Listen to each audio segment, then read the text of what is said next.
It's my pleasure this morning to introduce our speaker for Grand Rounds in Lab Medicine Pathology, and this is Dr. Caleb Skipper, whom we call affectionately Skipper.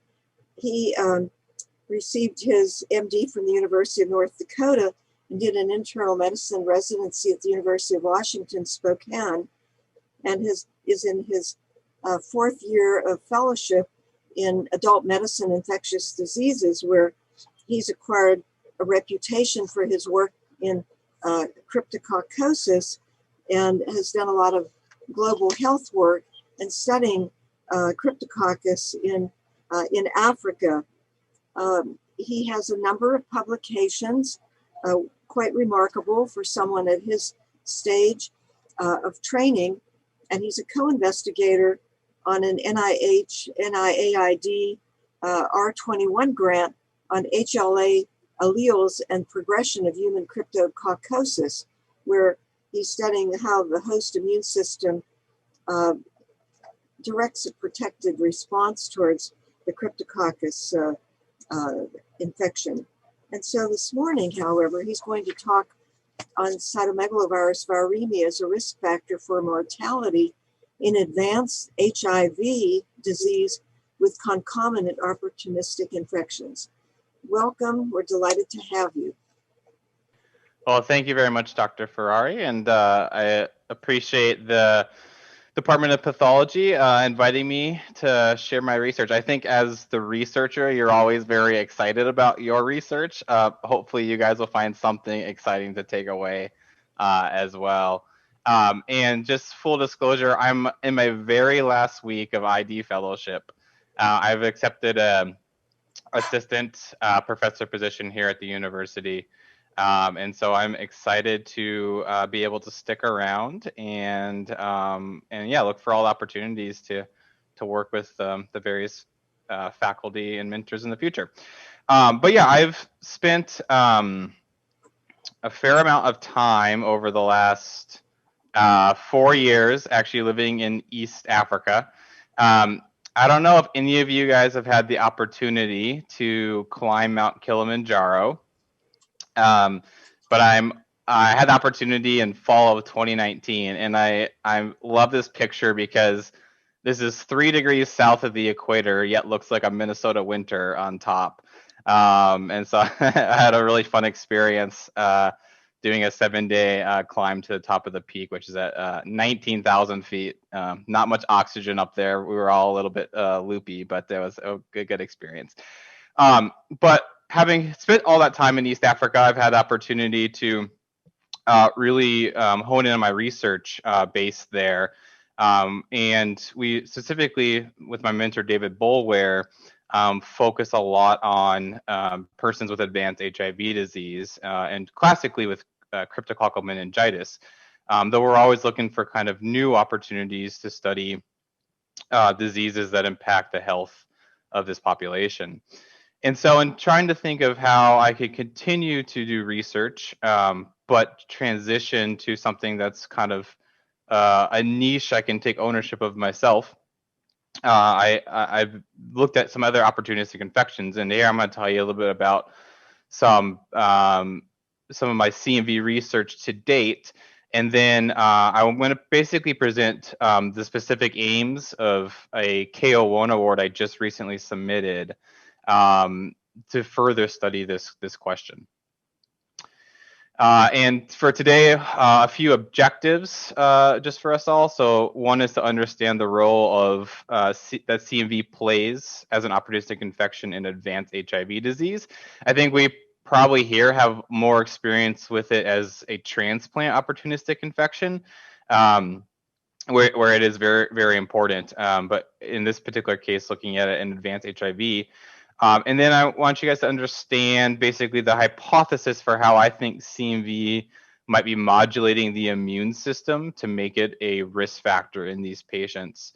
And then also, I wanted to kind of get you guys excited about how some of this preliminary research I'm suggesting could lead to the possibility of a randomized clinical trial that could really have some significant impact and change guidelines. So a little bit about background. Human cytomegalovirus, it's a double-stranded DNA herpes virus. Like all the herpes viruses, zoster, HSV, it establishes a latent infection in the human host. So we're typically exposed to this anywhere from being a neonate, anywhere in time through adulthood. And in most people who have an intact immune system, they'll either get a mild illness or no illness. But even after that initial convalescence, CMV will stay as basically a controlled persistent viral infection in the host. What we know is that cell-mediated immunity is really critical for control of this virus. And people with CD4 T cell counts that drop below 100 cells per microliter are particularly high risk of reactivation and developing disease from CMV. In the early HIV days, CMV was a very significant cause of morbidity and mortality. And some of the early data from the pandemic showed about around 30% of AIDS patients developing retinitis. Retinitis is the most common end-organ manifestation of CMV and HIV, which is interesting because that's not true for transplant patients. But in HIV, retinitis is the most common manifestation. And when they did autopsies on these participants, they found that approximately 80% had some evidence of disseminated disease. But this has all changed with the advent of highly active antiretroviral therapy. So in the developed world, where there's been very good implementation and rollout of this, we've seen a dramatic drop of CMV and organ disease. However, some parts of the world, despite increasing access to ART, are seeing, basically still high levels of advanced disease presenting for clinical care. And so this graph comes from some data from South Africa, where you can see even over the last 15 years, there started to be a decline in a number of people presenting with advanced disease, and it's actually really rather plateaued off. We don't have data from the last few years, but a plateau, and so certainly there's still a significant portion, over 20% of people presenting with CD4 counts less than 100 cells. And so, this disease remains an important factor for them. Interestingly, CMV viremia. So for the rest of this presentation, I'm predominantly going to be referring to CMV viremia, meaning that if you take plasma and you measure for CMV DNA, you can find active replication of the virus and detectable DNA quantities in the blood. But there's been an association about CMV viremia and increased mortality in advanced HIV disease. And this is just general kind of all-cause mortality. What's interesting about this figure I put up, and the takeaway I want you guys to get, is across multiple decades, across multiple continents, the same trend has been repeated multiple times. And for example, in the 2011 South Africa study, these were all ART participants, ART naive participants. And even in if you move to the Vietnam study in 2013, most of these participants were on ART. So despite different eras of ART, different populations, we've seen this trend repeatedly reported in the literature of CMV viremia being associated with mortality.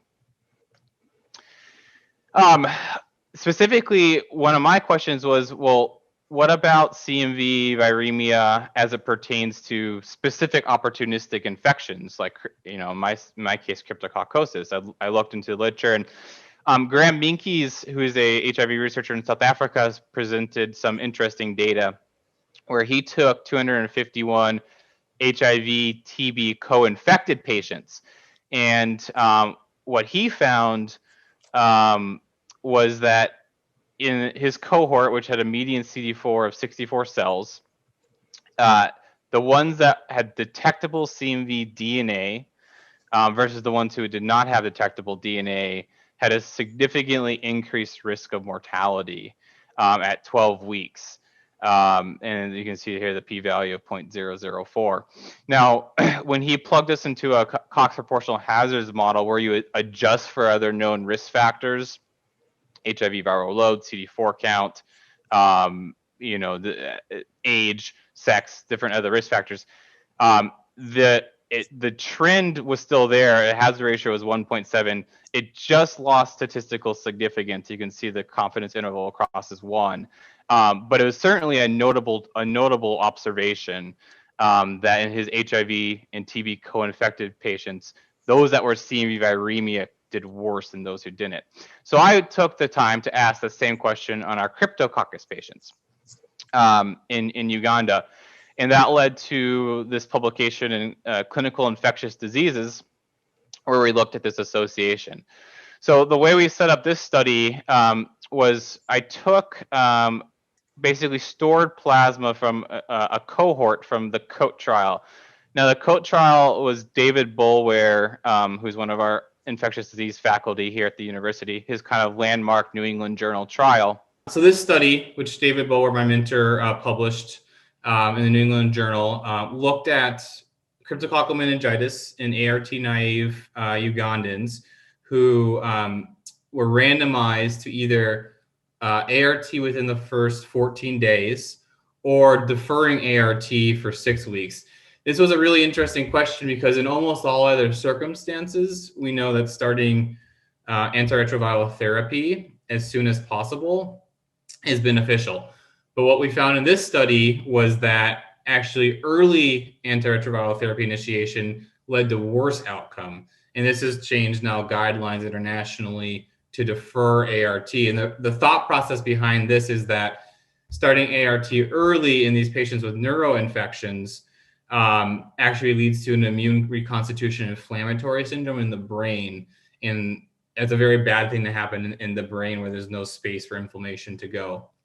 And so anyways, we had all this stored plasma from this trial sitting here at the University of Minnesota. So with the help of Dr. Mark Schleiss, who's an ID doctor in the Department of Pediatrics, who's a CMV expert, I took that plasma that was stored and I ran CMV DNA quantification on it, and then compared that CMV DNA quantification to the already established clinical outcomes we had in this cohort. So the results that I found was starting with the baseline characteristics here. So I had 111 samples that we had stored available here. And nicely, they basically split about half and half between the ones that were detectable CMV viremia and ones without detectable CMV viremia. And then you can see here, otherwise, the groups were very similar. I'll talk a little bit more about the deferred HIV therapy group because that obviously has an impact on mortality in my analysis as well. And I'll tell you how I adjusted for that. But you can see the CD4 count was very similar between the two groups. And I'm talking about very advanced disease patients here. You know, these patients have CD4 counts between 18 and 20 cells per microliter. So these are very, very immunocompromised participants. The HIV viral load, again, these were ART naive participants, was very similar between the groups.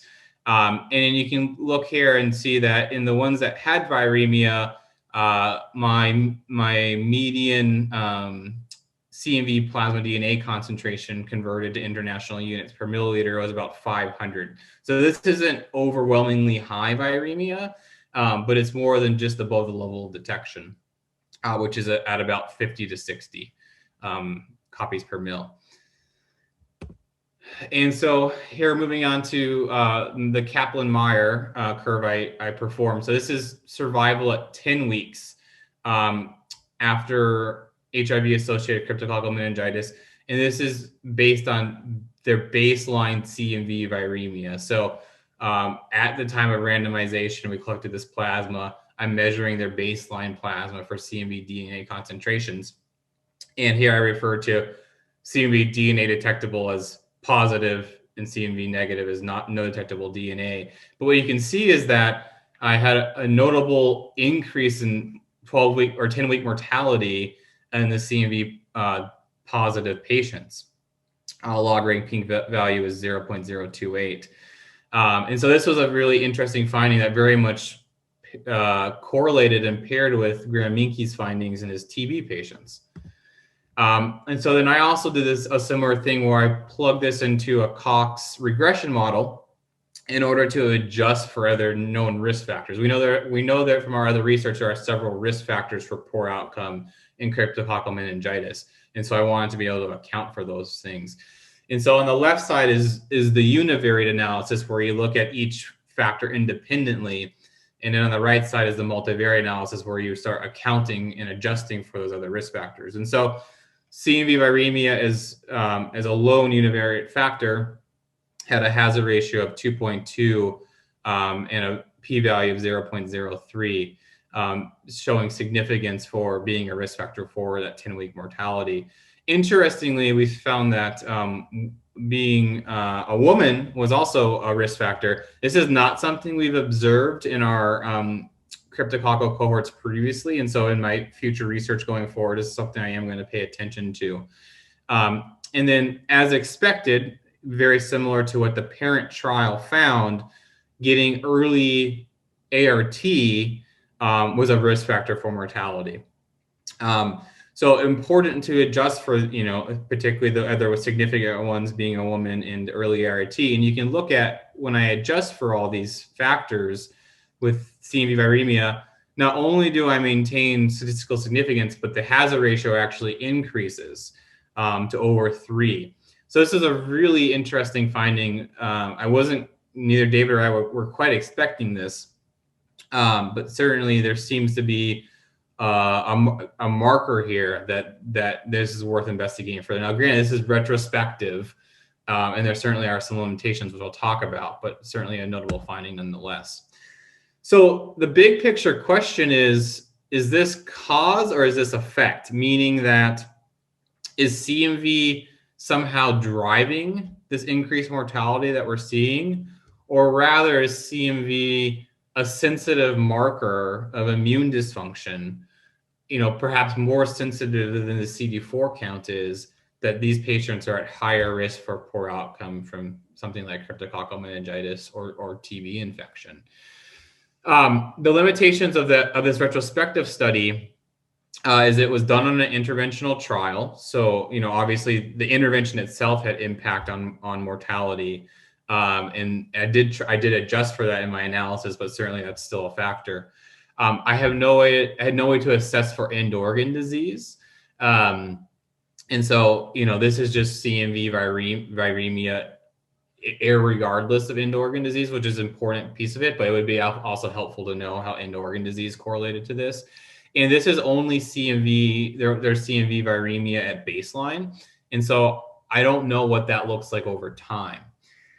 So those limitations are in part what's driving me to, basically modify and ask, more research questions about this. But the overall takeaway was that CMV viremia was associated with increased mortality in persons with cryptococcal meningitis, regardless of any determination of end organ disease, and when adjusted for confounders of mortality. Hey, Caleb, before you go on, can I just clarify something? So your CMV DNA negative subjects could have never been infected with CMV, or they could have a low viral set point. Great question. Great question. Do you have serology data to distinguish those, and would then your association get stronger? Yeah, great question.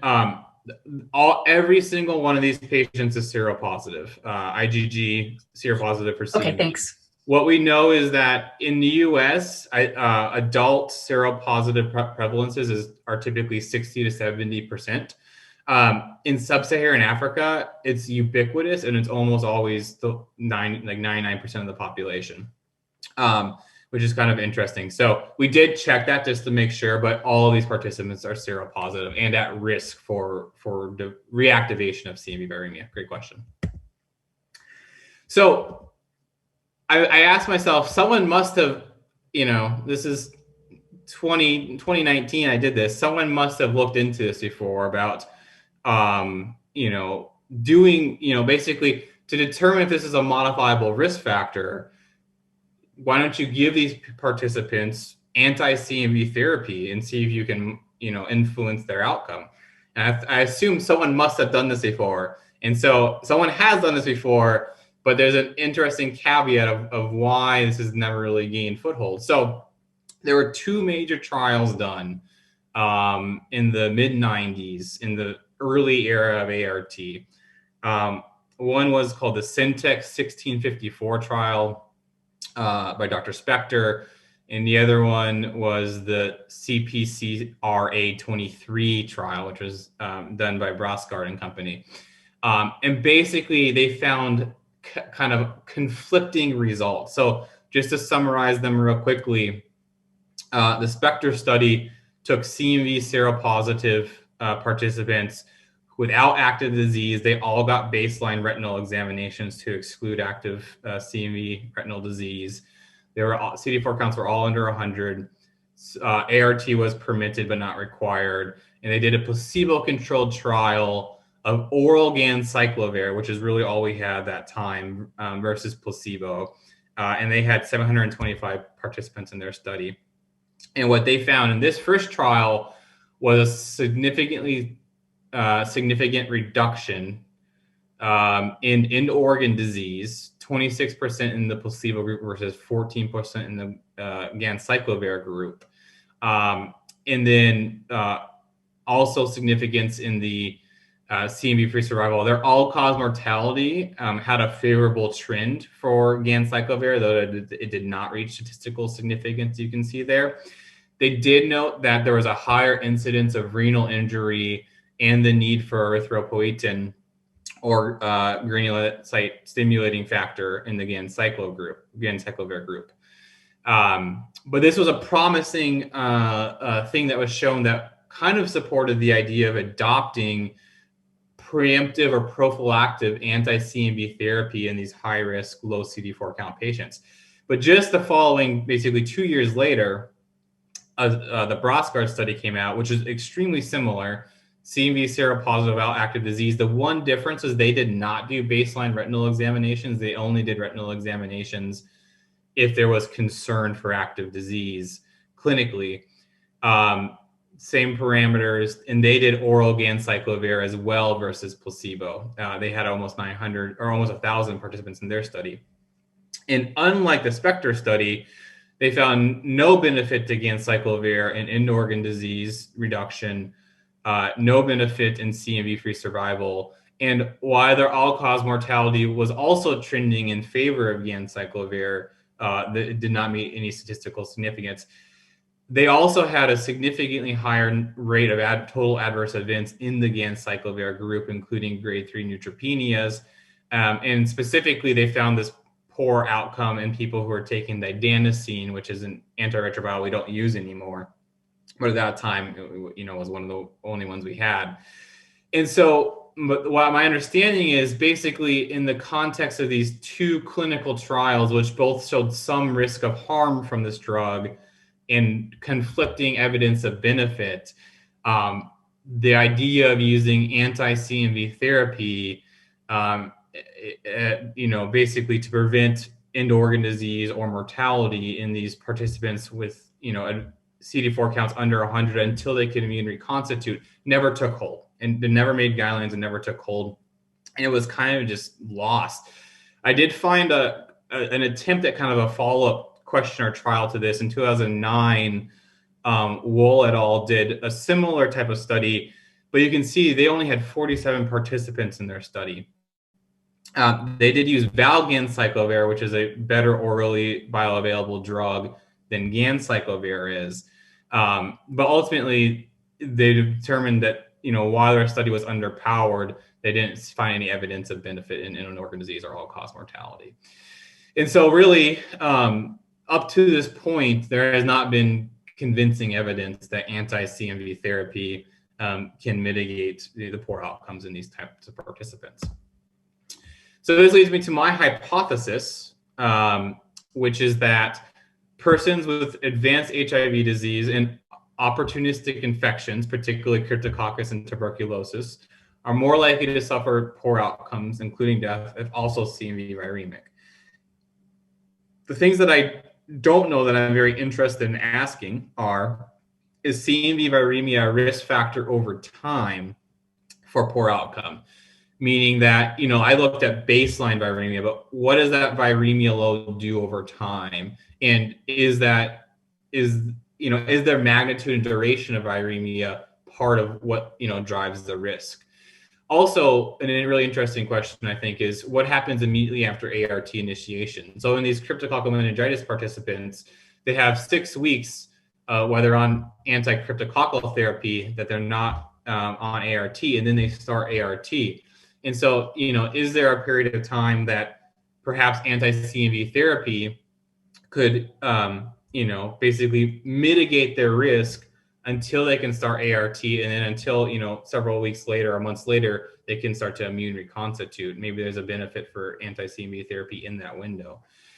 And then, is CMV a risk because it impairs the adaptive immune response? So I'm going to get a little bit into kind of my hypothesis with this immunology of why CMV may be a particular risk for Cryptococcus and for TB.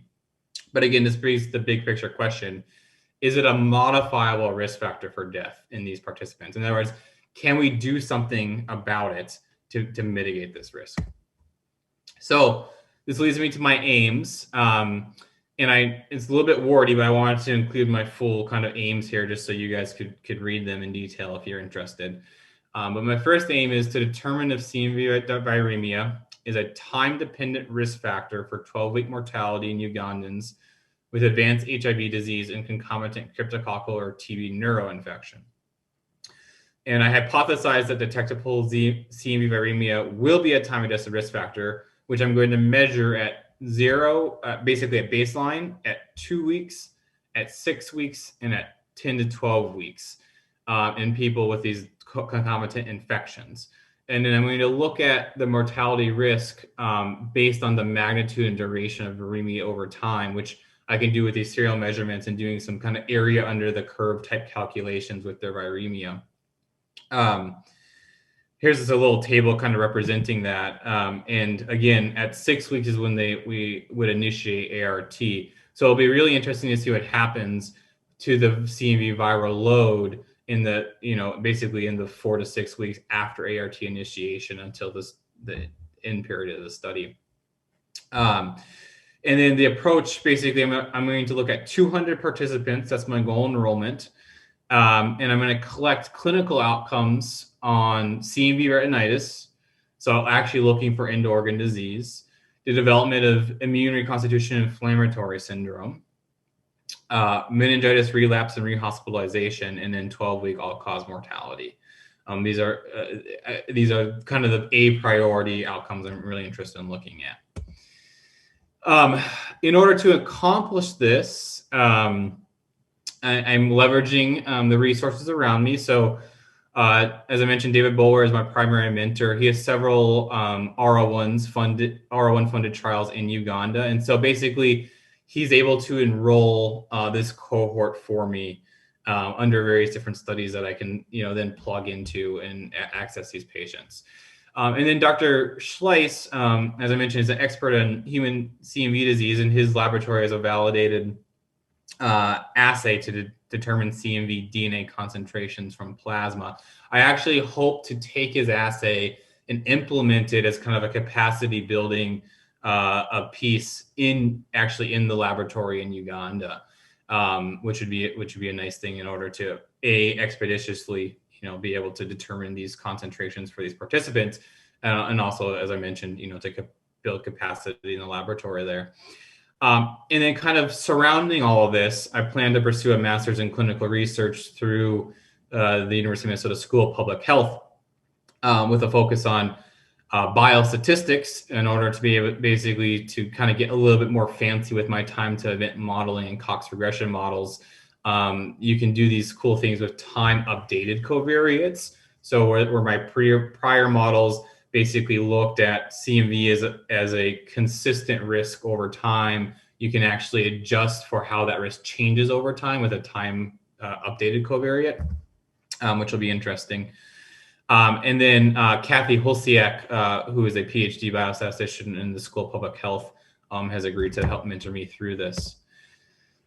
And then this leads me to my second aim, And so this is to determine if CMV viremia is associated with impaired Th1 T cell responses to ex vivo antigen stimulation assays when I use CMV, TB, and cryptococcal antigens. And so just a quick review here on kind of what I mean by Th1 T cell response. So when antigen presenting cells, encounter a pathogen, they process various antigens on that pathogen and then present that through the MHC T cell receptor complex to naive T cells, CD4 T cells. And then based on a complex signaling cascade, those CD4 T cells as a whole shunt towards kind of one of two pathways. There's actually more pathways, which I'll show on my next slide. It's very complex immunology, but to kind of simplify it here, towards a Th1 a Th1 T cell helper response or a Th2 T cell helper response. And the reason this is important is that we know Th1 responses are really important for cell-mediated immunity and for clearance of intracellular pathogens, which Cryptococcus and TB are both intracellular pathogens, which reside primarily in macrophages. Whereas a Th2 response is classically associated with an antiparasitic response and is associated with allergies and kind of our IgE and allergy-mediated type response. Dr. Kirsten Nielsen, who is one of our PhD microbiologists here at the University of Minnesota, she's done some really interesting mouse work on the clearance of Cryptococcus from the lung based on a Th1 or Th2 response.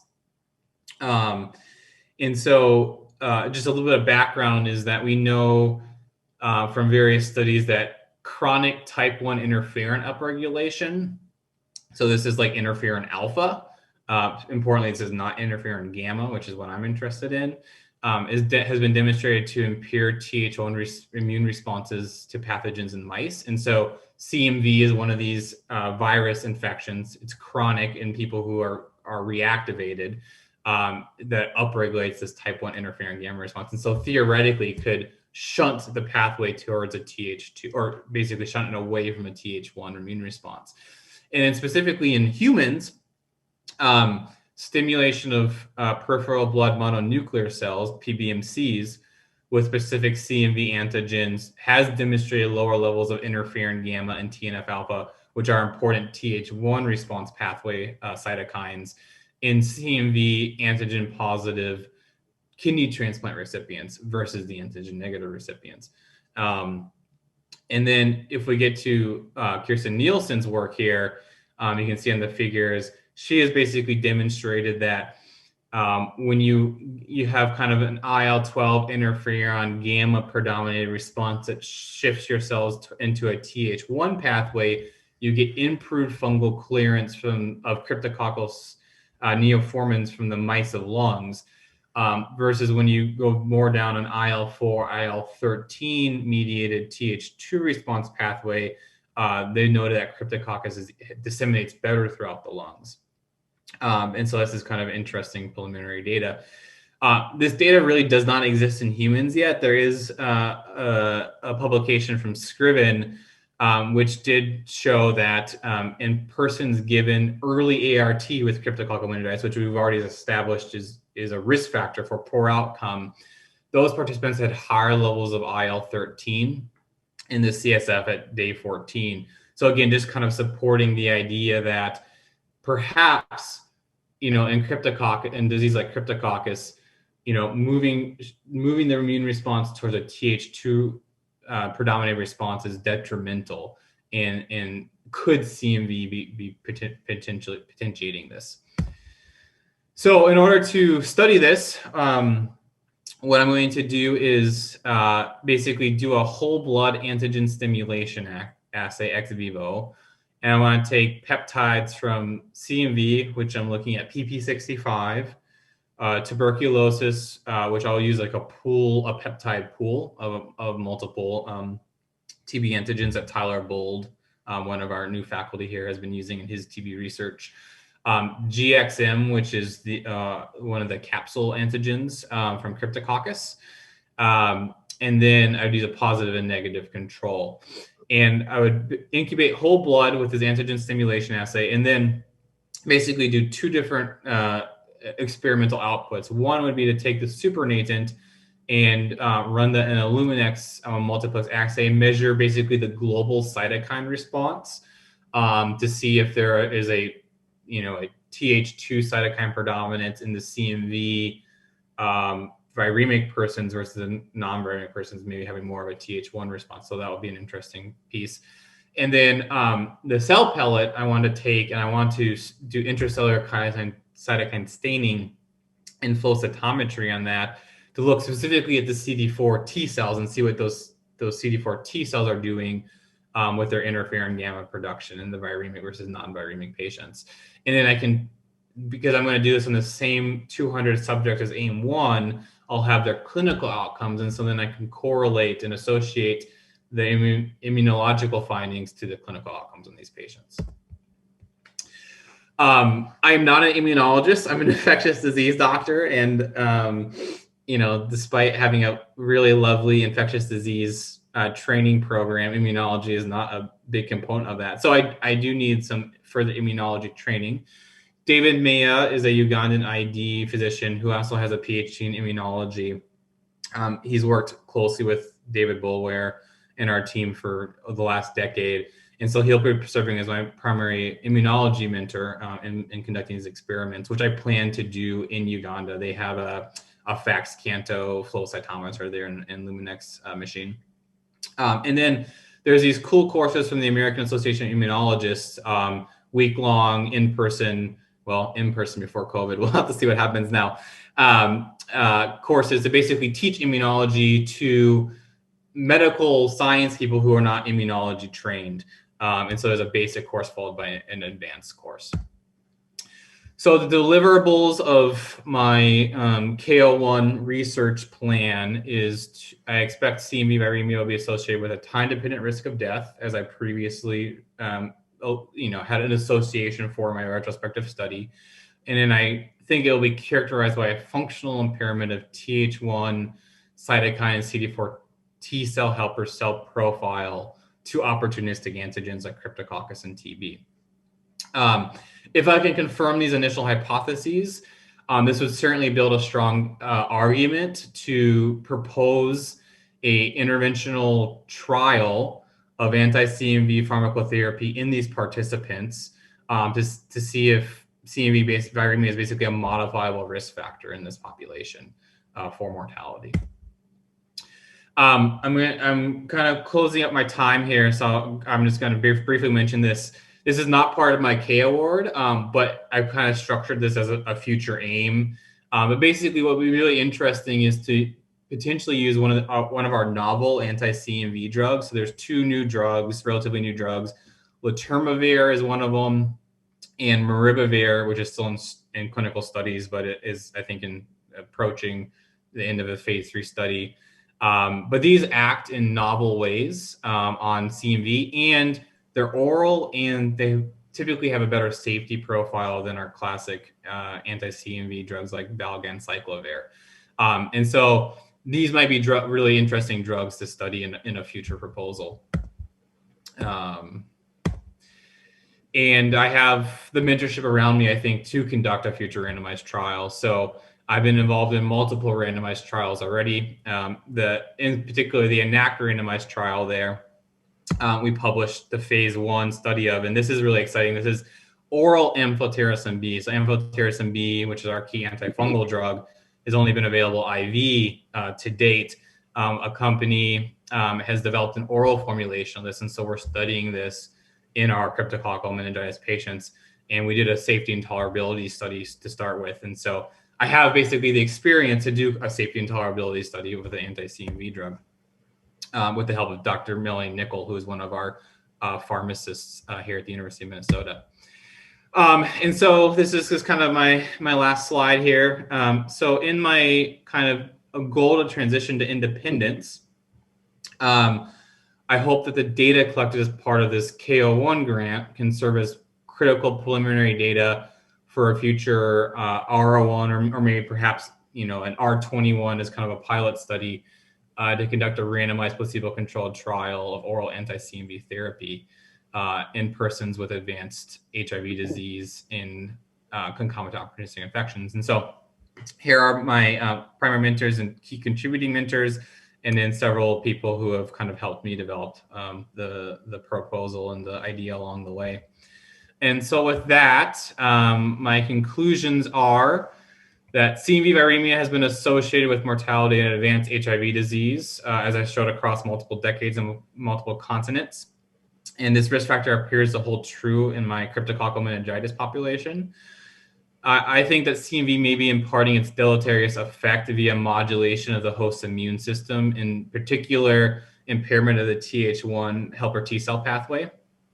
And I am really interested and curious if a trial of anti-CMV therapy in persons with advanced disease, particularly prior to their immune reconstitution, while they wait for the ART to get their CD4 count up above 100 or 200 cells, could mitigate this mortality risk.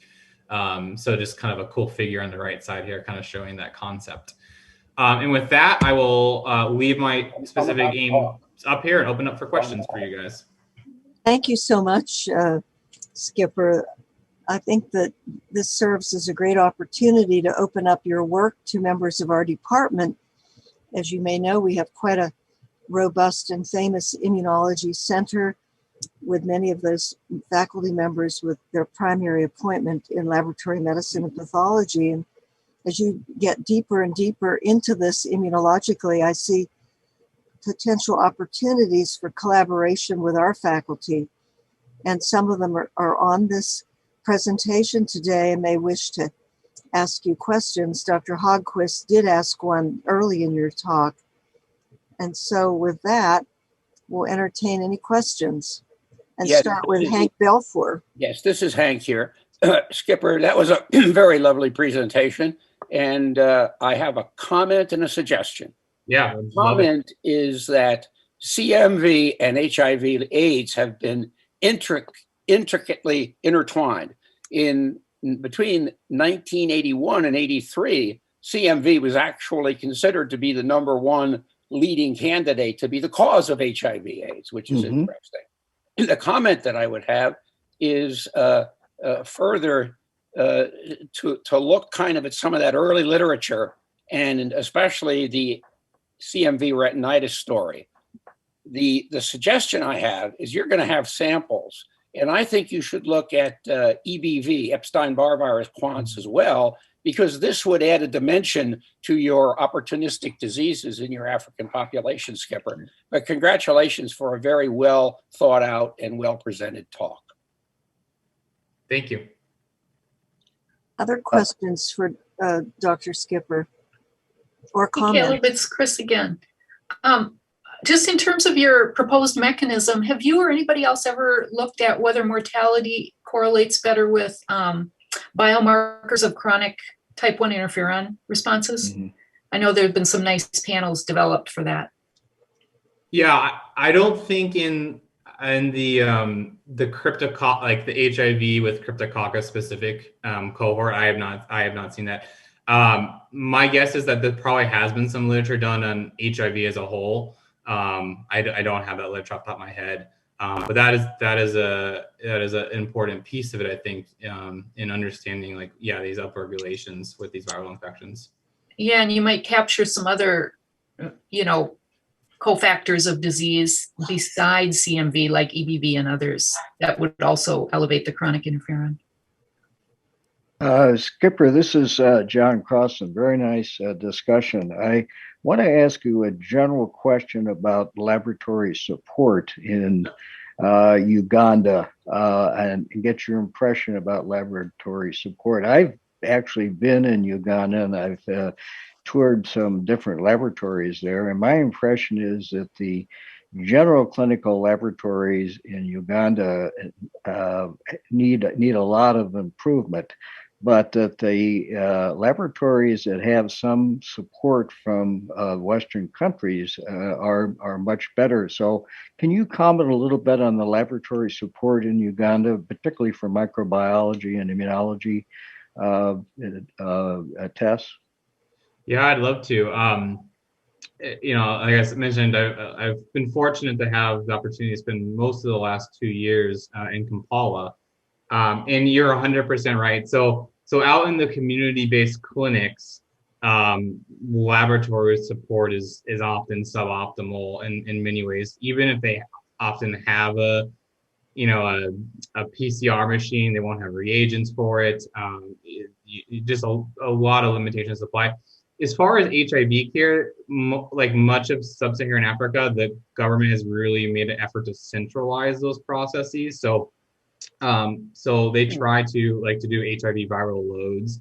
The local clinics don't run those. They basically take those samples and ship them to a mass depository central laboratory. So out in the community, out in the clinic, there are serious limitations. As you note, at McCary University, which is where we do our research, because of people like Kirsten Nielsen, for example, she has an R01, which is basically focused completely on capacity building of these laboratories in Kampala and in Mbarara, Uganda. And so those with Western research support actually have really impressive capabilities. And there's at the McCary University, they have a dedicated microbiology lab where they do classic microbiology work. They have a translational lab where that's where they have the flow cytometer and the Luminex machine and various other things kind of for this advanced research type work. And then they also have it's like an R&D type lab where I've actually never been in there, so I don't know what's all in there. But basically, I think that's through John Hopkins and maybe who's supporting that. So it really depends on those parameters.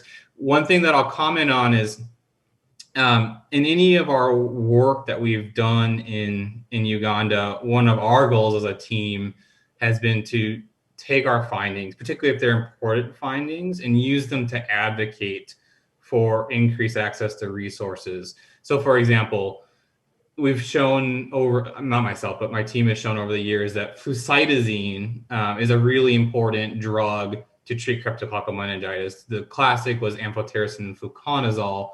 We know that amphotericin plus flucytosine is much more effective, but flucytosine is widely not available in Africa. And so now that our studies have shown, us and other people's studies have shown this mortality benefit, there's a lot more advocacy and kind of pressure that can be applied to these African governments and these African institutions to try to adopt these type of policies.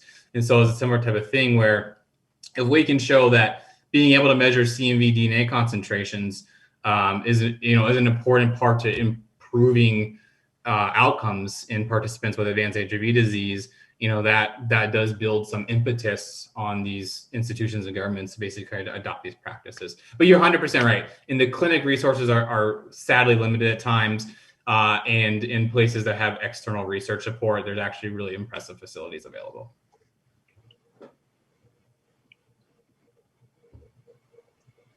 Skipper, I'm curious about whether Dean Toller has visited the Ugandan research facility. When former Dean Brooks Jackson was here, he did pay a short visit there.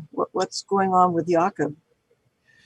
Yeah, I know that Dr. Jackson was highly supportive of the collaboration work we were doing there. I am not aware of Dr. Toller having paid a visit yet. I understand the last year has probably not been the most ideal time for that, but I hope we can continue to have good institutional support for the work we're doing there, because I think there's really high quality research coming out of our work there. And I think that, not only is it an opportunity to improve the care of an underserved population, but, these findings apply to the global community as a whole. And I think, these are really important pieces. The other thing is, if I were to try to do this kind of research in the US, we see maybe 3 cases of cryptococcal meningitis a year, here at the University of Minnesota, and maybe not all those are even HIV associated. And so, you really need to be able to go to a place where you see the diseases to study it effectively. And between the amount of advanced HIV disease we see and the concomitant opportunistic infections, it really is an important population to ask these questions for. What is your contribution to their medical care? You mean on like a individual kind of as they enroll basis? Yes. What are they told about the benefits of enrolling in the study, and then who's able to contribute to advanced care regarding whether it's the HIV or the cryptococcal disease or TB or whatever? Yeah. So we offer any of our participants. First of all, our participants always go through the informed consent process, and there's very, very strict regulations about doing informed consent in developing countries, because by definition it's a somewhat vulnerable population, particularly as a white Westerner working there. So we're very cognizant of that, and so we do go through the robust IRB approvals and informed consent processes. But one of the things that we can offer our participants is basically higher than the standard level of care. As I mentioned, not only are laboratory capacities lacking out in the community, but even a drug as essential as Amphotericin B, because it has cold chain requirements and whatnot, that's not always available for people who need it. And so we can at least guarantee people who enroll in our research that they get the appropriate level of care. And then we have really good follow-up. So we engage with them, in follow-up through our outpatient clinics, through the Infectious Disease Institute, IDI, which is a kind of a multinational collaboration with many different researchers in McCure University. So we follow up with these patients, make sure they stay engaged and involved in care after their acute illness.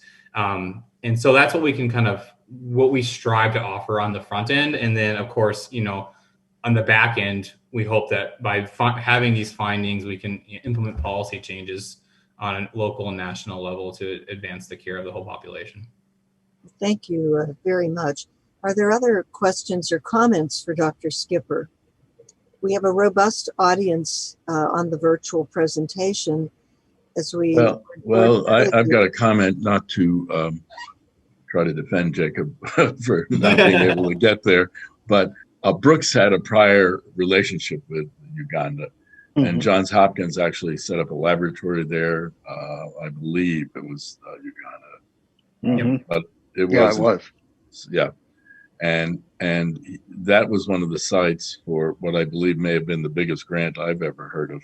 He had a $500 million grant to do the 500 million. You heard the number approximately. Oh, wow. And so they were working in China and some other countries.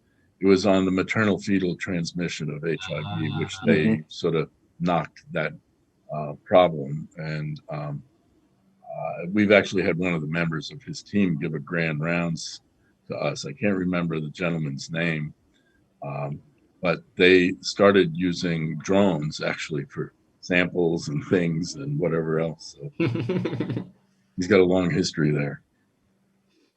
Very cool. Very cool.